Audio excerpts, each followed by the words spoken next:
राम जन्म, एक दिव्य कथा।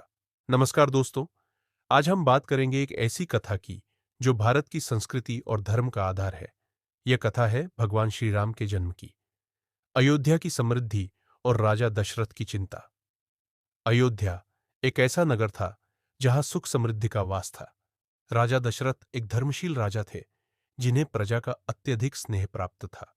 लेकिन एक बात थी जो उन्हें चिंता में डालती थी। उनके कोई पुत्र नहीं थे। पुत्रहीन राजा का जीवन अधूरा माना जाता था। अर्षि विश्वामित्र की सहायता। राजा दशरथ ने कई यज्ञ किए, लेकिन उनसे उन्हें संतान प्राप्ति का आशीर्वाद नहीं मिला। अंततः उन्होंने ऋषि विश्वामित्र की शरण ली। ऋषि विश्वामित्र ने उन्हें यज्ञ करने की सलाह दी और उन्हें आश्वासन दिया कि उन्हें पुत्र रत्न की प्राप्ति होगी। यज्ञ और पुत्र प्राप्ति। राजा दशरथ ने ऋषि विश्वामित्र के निर्देशानुसार यज्ञ किया। यज्ञ की समाप्ति पर स्वर्ग से 4 पुत्रों का आगमन हुआ। ऋषि विश्वामित्र ने बताया कि ये चारों पुत्र ऋषि अगस्त्य के आश्रम से आए हैं। इन चारों पुत्रों में से सबसे बड़े थे श्री राम। उनके छोटे भाई भरत, लक्ष्मण और शत्रुघ्न थे। माता कौशल्या, कैकेयी और सुमित्रा। राजा दशरथ की 3 रानियां थीं, कौशल्या, कैकेयी और सुमित्रा। श्री राम का जन्म माता कौशल्या की कोख से हुआ था।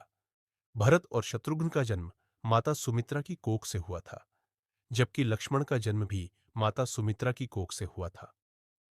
राम का बाल्यकाल।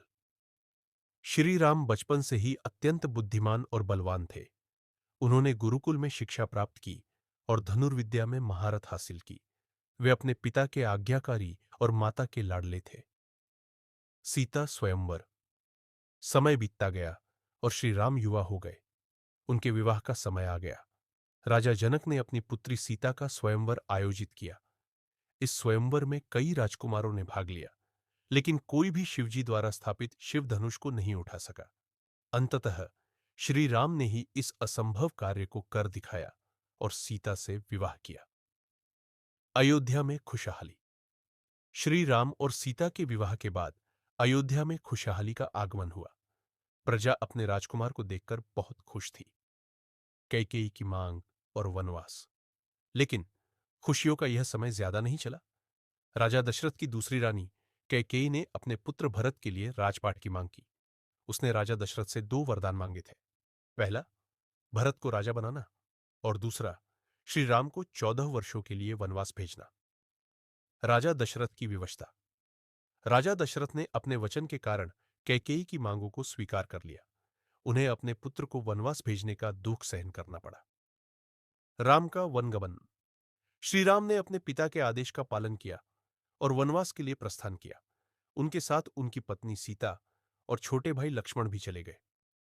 वनवास का जीवन। श्री राम, सीता और लक्ष्मण ने वन में 14 वर्षों तक कठोर तपस्या की। उन्होंने वन में कई कष्टों का सामना किया, लेकिन उन्होंने कभी भी हार नहीं मानी। रावण का अपहरण।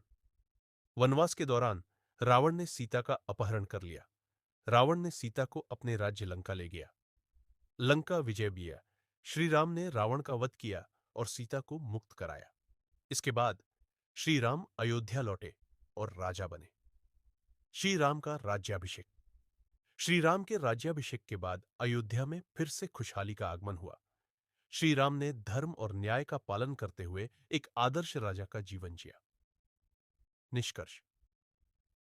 श्री राम की कथा हमें सिखाती है कि धर्म, कर्तव्य और त्याग का जीवन जीना कितना महत्वपूर्ण है। श्री राम के जीवन से हमें प्रेरणा लेनी चाहिए और अपने जीवन में इन गुणों को अपनाना चाहिए।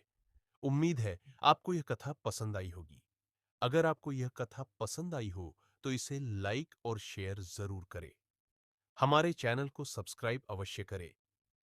धन्यवाद।